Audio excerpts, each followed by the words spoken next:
আজিৰ ভিডিঅ'ত দেখুৱাইছোঁ দৃষ্টিনন্দন ঠাইৰ সৈতে এক বৃহৎ অট্টালিকা।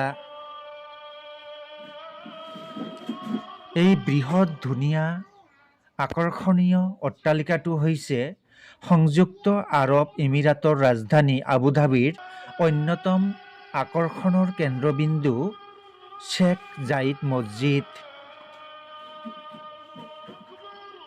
এই মছজিদটো পৰিদৰ্শন কৰাৰ বাবে বিশ্বৰ বিভিন্ন প্ৰান্তৰ পৰা লাখ লাখ মানুহৰ আগমন ঘটে।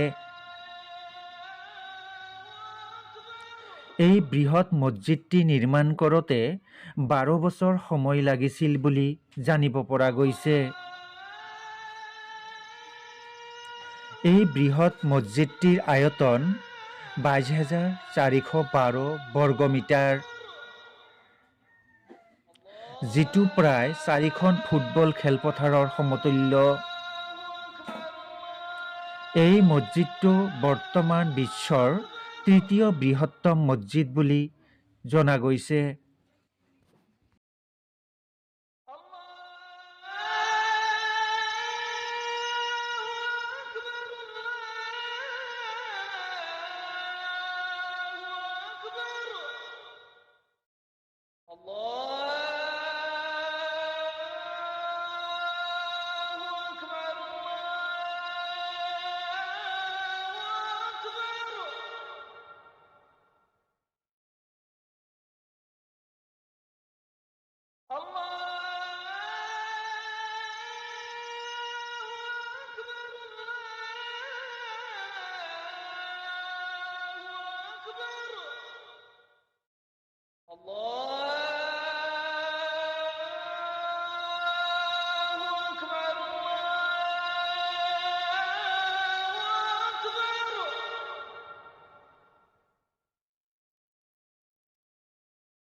তো ৰাষ্ট্ৰপতি